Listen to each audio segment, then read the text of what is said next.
Okay hello. तो आज की क्लास में बेसिकली हम लोग क्या करने वाले हैं, कॉलिगेटिव प्रॉपर्टीज। ठीक है, कॉलिगेटिव प्रॉपर्टीज आज से शुरू होगा, आज की क्लास में खत्म नहीं होने वाला, आज से शुरू होगा। क्यों? ध्यान से सुनो। ये क्या होता है तुम लोग को पता है, जब भी हम एक सोल्यूशन को बनाते हैं, सोल्यूशन का मतलब क्या होता है कि जब हम उसमें क्या ऐड करते हैं, एक सॉल्यूट ऐड करते हैं और हम उसमें क्या ऐड करेंगे, एक सॉल्वेंट ऐड करेंगे, तब उसको हम क्या बोलते हैं, सॉल्यूशन बोलते हैं। सॉल्यूट वो होता है जो कि कम अमाउंट में प्रेजेंट है और सॉल्वेंट वो होता है जो कि ज्यादा अमाउंट में प्रेजेंट होता है। ये बात तुम लोग को पता है। अब ध्यान से सुनो, कॉलिगेटिव प्रॉपर्टीज पे हम लोग क्यों आ गए। देखो, ये कुछ एक ऐसी प्रॉपर्टीज होती हैं जो कि सिर्फ, ध्यान से सुनना, जो कि सिर्फ डिपेंड करती हैं सॉल्यूट पे, पार्टिकल्स पे, सिर्फ इस पे डिपेंड करती है, ना ही इस पे डिपेंड करता है, ना ही टोटल नंबर ऑफ पार्टिकल्स पे। मतलब इन दोनों को जोड़ने के बाद टोटल ये होगा, है कि नहीं, सॉल्यूट प्लस सॉल्वेंट। तो ये ना ही टोटल पे डिपेंड करता है, ना इस पे डिपेंड करता है। ये कुछ ऐसी प्रॉपर्टीज हैं जो कि सिर्फ सॉल्यूट के नंबर ऑफ पार्टिकल्स पे डिपेंड करती हैं। इसको हम क्या बोलते हैं, कॉलिगेटिव प्रॉपर्टीज बोलते हैं। ये पूरी की पूरी इसकी डेफिनेशन थी और इसमें कुछ सिंपल सी बात है। अब हाँ, ध्यान से सुनो कि इन प्रॉपर्टीज को यूज करके हमारा फायदा क्या होने वाला है। अब इस कॉलिगेटिव प्रॉपर्टी एक नहीं होगी, चार डिफरेंट है, वो चारों को हम एक एक करके धीरे धीरे पढ़ेंगे। बट ध्यान से सुनो, इसको यूज करके हमारा फायदा क्या होने वाला है। फायदा ये होगा कि हम लोग मॉलिक्यूलर मास निकाल पाएंगे। मॉलिक्यूलर मास ही नहीं, मोलर मास वगैरह वगैरह जितनी भी चीजें ये निकाल पाएंगे। अब ये चीज कैसे निकालेंगे वो तो हम देखेंगे, तभी तुम्हें समझ में आएगा। बट इतना है कॉलिगेटिव प्रॉपर्टीज और कुछ नहीं। पहले एक एक करके डिटेल में देखते हैं सबको। तो जो सबसे पहली कॉलिगेटिव प्रॉपर्टी है हमारे पास वो क्या है, relative lowering of the vapour pressure. अब ये चीज हम लोग रॉल्स लॉ में देख के आ चुके हैं कि हमारे पास मान लो कोई सॉल्वेंट है, जब वो अकेला भला मस्त मानुष होता है, जब किसी के साथ मिक्स नहीं हो रखा होता है, तब उसका अच्छा खासा वेपर प्रेशर होता है। बट जैसे ही हम उसमें सॉल्यूट पार्टिकल्स को थोड़ा बहुत ऐड करते हैं तो सॉल्यूट पार्टिकल सरफेस पे आ जाते हैं और उसके वजह से जो वेपर प्रेशर होता है वो क्या होने लगता है, डिक्रीज होने लगता है। खुद सोचो, अब वेपर प्रेशर किसकी वजह से होता है, यहाँ पे सरफेस पे पार्टिकल्स होते हैं उनके वजह से। अब यहाँ पे पार्टिकल्स क्या हो गए, कम हो गए। पहले ज्यादा थे, अब कम हो गए। क्यों? क्योंकि उनकी जगह सॉल्यूट पार्टिकल्स ने ले ली। चलो पहले मान लो 10 थे, यहाँ पे 10 थे, जैसे ये ऐड किया 10 में से 3 जगह इन्होंने घेर ली, तो 3 तो कम हुआ ना। अब 3 कम हुआ तो उनका वेपर जो है वो भी कम बनेगा। तो ओवरऑल होता क्या है, सॉल्यूट को ऐड करने से जो वेपर प्रेशर है वो डिक्रीज करेगा, इररिस्पेक्टिव, ध्यान से सुनना, इररिस्पेक्टिव हो कि क्या है उसमें, कि तुम किस तरीके का जो पार्टिकल है वो ऐड करोगे। अब अगर तुम चीनी में ऐड करो, नमक ऐड करो, फर्क नहीं पड़ेगा, जो वेपर प्रेशर है वो कम होने ही वाला है, ये मतलब है इसका। ठीक है, तो खैर अब वो कितना कम होगा यही चीज देखेंगे। रॉल्स लॉ के हिसाब से हम लोग को पता है कि जो पार्शियल प्रेशर होता है वो किसके बराबर होता है, बेसिकली वो किसके बराबर होता है, मतलब डिपेंड करता है मोल फ्रैक्शन पे। और हमारे पास यहाँ पे क्या आता है, P1 नॉट आता है। अभी जो P1 नॉट है वो क्या होता था, ये प्रेशर होता था ऑफ द प्योर कॉम्पोनेंट। तो ठीक है, यानी इस हिसाब से अगर हम लोग सॉल्वेंट पार्टिकल्स की बात कर रहे हैं तो सॉल्वेंट पार्टिकल्स के जो उसका जो पार्शियल प्रेशर होगा वो डायरेक्टली प्रोपोर्शनल होगा किसके, मोल फ्रैक्शन के। और यहाँ पे बेसिकली जो P1 नॉट है वो क्या है, प्योर कंपोनेंट, जब वो एकदम अकेला है, मस्त है, तब उसका क्या कहते हैं, प्रेशर की बात ये है, तो वो P1 नॉट होगा। अब हमें पता है कि जैसे ही हमने उसको मिक्स कर दिया, ठीक है, तो मिक्स करने के बाद प्रेशर क्या होने वाला है, कम होने वाला है। तो कैसे कम होगा, तो कम कैसे होगा, अगर हम इसको डेल्टा P1 मान ले। चलो, डेल्टा P1 का क्या मतलब है कि चेंज, तो ओरिजिनली जब वो था, जब वो मस्त अकेला था, तब उसका प्रेशर कितना होता है, P1 नॉट, जैसा कि मैंने बताया बिल्कुल प्योर होगा। बट जैसे ही हमने ये ऐड करा, सॉल्वेंट ऐड करने के बाद उसका जो प्रेशर है वो ये हो गया, वो कितना है, P1 है। ठीक है, तो इसमें से इसको माइनस करोगे तो क्या आ जाएगा तुम्हारे पास, कितना जो वेपर प्रेशर है वो रिड्यूस हुआ है उसकी वैल्यू हमारे पास आ जाएगी। तो अब फाइनली इसको क्या करेंगे, P1 नॉट माइनस P1 के लिए, तो इसकी जो वैल्यू है यहाँ पे हमारे पास रखेंगे, और P1 नॉट तो P1 नॉट है, माइनस P1 के लिए क्या रखेंगे, P1 नॉट x1। x1 का क्या मतलब है, मोल फ्रैक्शन, सिंपल सी बात है कि नहीं। तो अगर तुम डेल्टा P1 निकालने वाले तो delta P1 is equals to, यहां से P1 नॉट कॉमन ले लो और यहां पे आंसर कितना आएगा, 1 माइनस x1। ठीक है, अब यहां ध्यान से नोटिस करो, ये जो 1 माइनस x1 है इसकी जगह तुम क्या लिख सकते हो, एग्जैक्टली जब भी तुम दो लोगों के मोल फ्रैक्शन को ऐड करते हो, x1 प्लस x2, ठीक है, तो वो किसके बराबर होगा, 1। तो यानी अगर तुम x2 की वैल्यू देखो तो क्या होगी, 1 माइनस x1 होगा। यानी इसकी जगह तुम आराम से x2 पुट कर सकते हो। ये चीज हमने मोल फ्रैक्शन जब हमने अच्छे से पढ़ा था तब हमने देखा था। तो इसकी जगह हम क्या रखेंगे, P1 नॉट, और इसकी जगह हम क्या रख देंगे, x2। समझ में आ गई बात, P1 नॉट और ये इस पूरे की जगह x2 रख दिया, सिंपल। और कुछ भी बहुत रॉकेट साइंस नहीं किया अभी तक, बिल्कुल सब कुछ सिंपल है। तो थोड़ा उसी को मैंने साफ सुथरे फॉर्म में लिख दिया। तो यहां तक आने का पॉइंट क्या है कि अब हमारे पास जो प्रेशर कम हुआ है, जो रिडक्शन हुआ है वेपर प्रेशर में, ये देख सकते हो तुम डायरेक्टली प्रोपोर्शनल है x2 के। x2 क्या है? सॉल्यूट का मोल फ्रैक्शन। अगर मान लो हमने सॉल्वेंट को 1 माना था तो सॉल्यूट क्या हो जाएगा? 2 हो जाएगा, और 2 का मतलब सेकंड वाले के मोल फ्रैक्शन पे डायरेक्टली प्रोपोर्शनल है रिडक्शन। मतलब इसका जितना ज्यादा मोल फ्रैक्शन होगा उतना ही ज्यादा प्रेशर क्या होगा? कम होगा। जितना ज्यादा मोल फ्रैक्शन उतना ज्यादा कम होने वाला है। सिंपल सा बेसिक सा रूल है। तो अगर अब हमें रिलेटिव लोअरिंग निकालना है, relative lowering of vapour pressure निकालना है, तो हमें क्या करना पड़ेगा? ये जो डेल्टा P1 है इसको डिवाइड कर देंगे ओरिजिनल वेपर प्रेशर के साथ। तो जैसे ही इसको ओरिजिनल वाले से किससे डिवाइड कर देंगे, हमारे पास क्या आ जाएगा? रिलेटिव आ जाएगा। यही आएगा। तुम खुद सोचो, अपने मार्क्स निकालते हो, अपने मार्क्स को डिवाइड करते हो ओरिजिनल मार्क्स, मतलब ओरिजिनल ओवरऑल मार्क्स से इंटू 100, है कि नहीं? 84 नंबर आए हैं 100 में से इंटू 100, यही चीज तो करते हो। तो वही चीज किया है और की नहीं। तो अब ये चीज करने के लिए क्या करना पड़ेगा? P1 नॉट x2 को हमें डिवाइड करना पड़ेगा किससे? P1 नॉट से। P1 नॉट से P1 नॉट कट जाएगा। आगे की कहानी बड़ी ही सिंपल है कि अगर तुम रिलेटिव लोअरिंग निकालना चाहते हो कि मतलब कितना कम हुआ with respect to the original वाले के रिस्पेक्ट में, तो वो निकालने के लिए तुम्हें क्या करना पड़ेगा? मोल फ्रैक्शन सेकंड वाले का निकालना पड़ेगा। और मोल फ्रैक्शन का फॉर्मूला क्या होता है कि अगर तुम्हें सेकंड वाले का मोल फ्रैक्शन निकालना है तो number of moles of second upon में number of moles of first plus number of moles of second. ध्यान से सुनो, नंबर ऑफ, अगर मोल फ्रैक्शन सेकंड वाले का निकालना है तो सेकंड वाले का नंबर ऑफ मोल्स अपॉन में number of moles of first upon plus number of moles of second. हाँ, अगर तुम्हें मोल फ्रैक्शन का कंसेप्ट क्लियर नहीं है या इससे पीछे रॉल्स लॉ का कंसेप्ट क्लियर नहीं है तो पहले तो वो क्लियर करना पड़ेगा ये चीज देखने के लिए, क्योंकि ये फॉर्मूला होता है और ये चीज हमने मोल फ्रैक्शन में बड़े अच्छे से करी थी। तो पहले वो देख के आ जाना। अब ध्यान से सुनो, हमारे पास जो ये फॉर्मूला है इसको थोड़ा सा और अच्छे से कर देते हैं। डेल्टा P1 का क्या मतलब था हमें पता ही है, P1 नॉट माइनस P1 था, शुरू में यही तो किया था।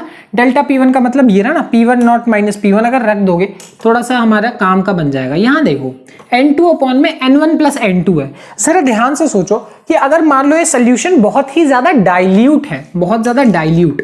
अब डाइल्यूट सोल्यूशन का क्या मतलब है? लाइक डाइल्यूट सोल्यूशन को ऐसे समझो, लाइक तुम्हारे पास चीनी है और पानी है। अब तुम्हारे पास बहुत कम चीनी में बहुत सारा पानी ऐड किया हुआ है। सोचो तुमने एक ही चम्मच चीनी डाली है और तुमने उसमें 2-3 पतीले पानी डाल दिए। सोचो तो सोल्यूशन क्या होगा? बहुत डाइल्यूट हो जाएगा। बहुत डाइल्यूट सोल्यूशन का मतलब जो सॉल्यूट की जो मात्रा है वो बहुत कम है। तो बहुत कम है, और मतलब कम है का क्या मतलब है?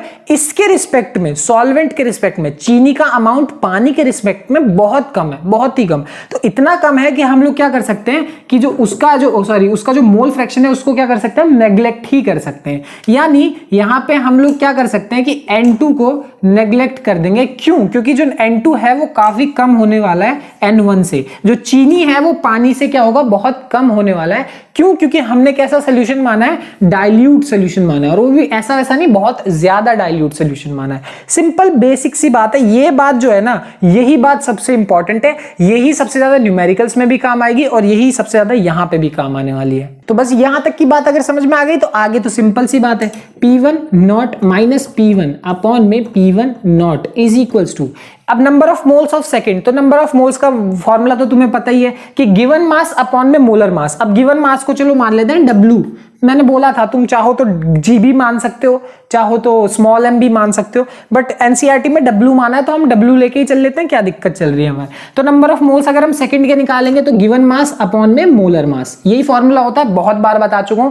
अगर प्रॉब्लम है तो पहले पीछे की ना मोल फ्रैक्शन वाली मोलैरिटी ये सब देख के आना, उसमें न्यूमेरिकल्स भी करे थे अच्छे से ताकि दिक्कत ना हो आगे, इसीलिए किए थे। ठीक है, ये हो गया गिवन मास अपॉन में मोलर मास। और number of moles of first के लिए लिखेंगे तो फर्स्ट के लिए कैसे लिखेंगे आप? यहाँ पे तो इसके लिए लिखेंगे गिवन मास अपॉन में मोलर मास, है कि नहीं? तो ये मैंने नीचे लिखा है तो नीचे लिख दिया। अब तुम्हें पता ही है जो M1 है ऊपर जाके क्या होने वाला है? मल्टीप्लाई होने वाला है। तो डायरेक्टली वही कर देते हैं, इनटू क्या हो जाएगा? M1 हो जाएगा। ठीक है, तो ये आ गया फाइनली हमारे पास फॉर्मूला किसका? Relative lowering of vapour pressure का।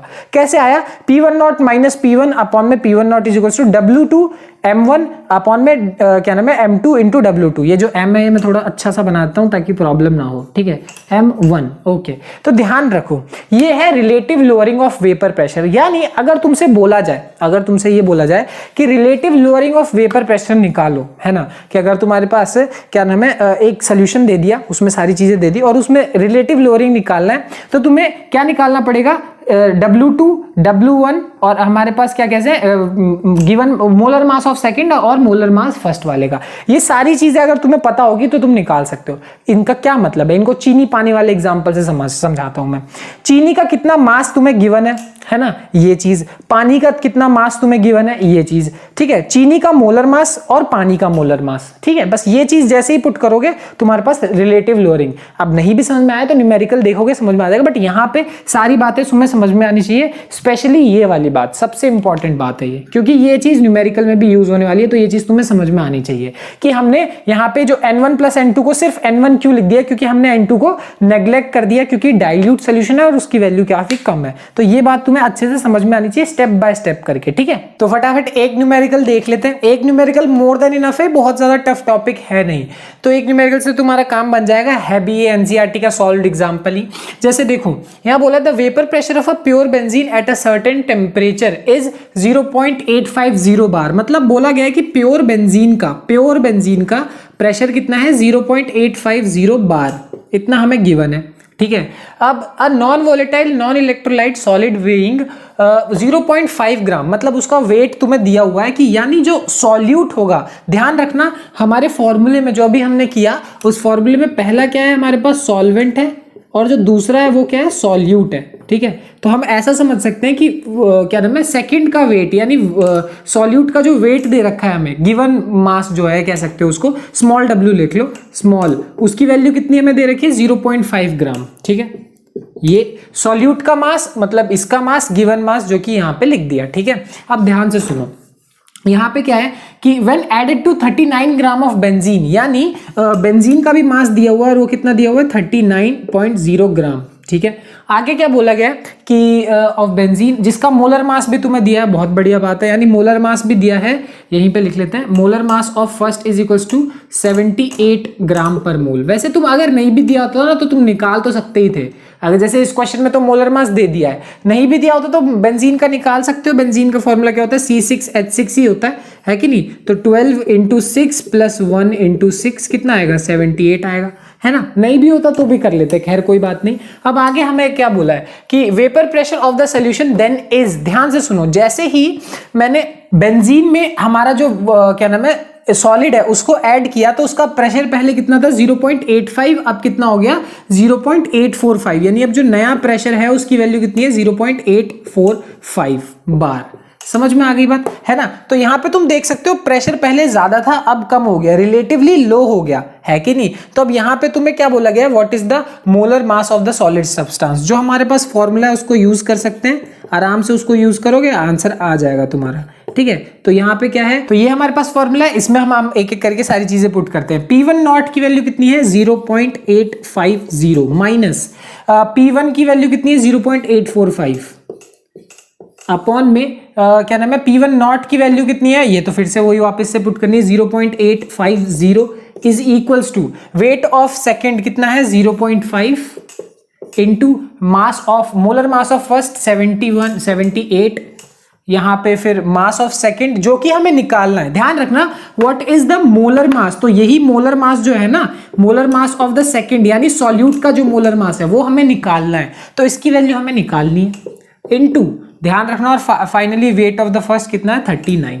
तो यहाँ पे तुम नोटिस कर सकते हो आगे कुछ भी नहीं है, सिर्फ कैलकुलेशन है, जो कि मैं करूंगा नहीं क्योंकि मैं आलसी हूं, मैं तो कैलकुलेटर से कर लूंगा, बट तुम लोग को खुद करना है, ठीक है ना। तो हमारे पास फाइनली आंसर कितना आएगा, 170 ग्राम पर मोल। कुछ छोटी छोटी बातें जो कि मैं तुम्हें बता दूं। सबसे पहली बात, जैसे प्रेशर बार में दिया हुआ है फिर भी तुम्हें इसे कन्वर्ट करने की कोई जरूरत नहीं है एटमॉस्फेयर में या किसी और में भी, क्यों, क्योंकि ऊपर और नीचे दोनों प्रेशर है, तो ऊपर भी प्रेशर नीचे भी प्रेशर, बार से बार कट जाएगा, तो तुम्हें कोई जरूरत है ही नहीं, बार में दिया हो चाहे एटमॉस्फेयर में दिया हो, किसी में भी दिया हो आंसर सेम आएगा, पहली बात। दूसरी बात यह है कि हमेशा यहां पे जो फॉर्मूला है, फॉर्मूला जो है हमारे पास, वहां पे 1 और 2 का मतलब ध्यान से एक ही बार लेके चलो, है कि नहीं। 1 का मतलब है सॉल्वेंट, सॉल्वेंट मतलब जो कि ज्यादा अमाउंट में प्रेजेंट है, और इस केस में बेंजीन था ज्यादा अमाउंट में।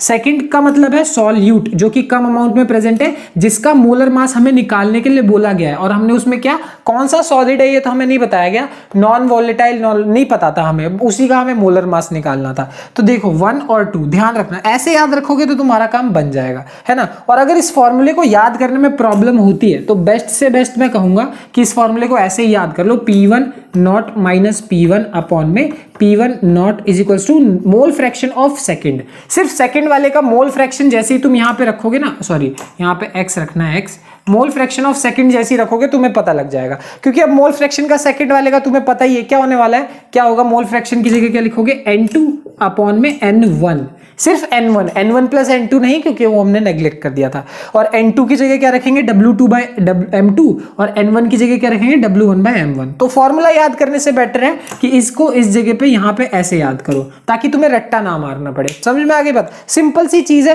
यही होता है हर बार, ऐसा कुछ भी नहीं है। अगर तुम नोटिस करो ना तो कितनी चीजें अनचेक्ड है, जैसे अगर तुम्हें मैथ में भी यही होता है और यही चीज आगे भी फॉलो होगी, इसलिए मैं अभी बता दूं।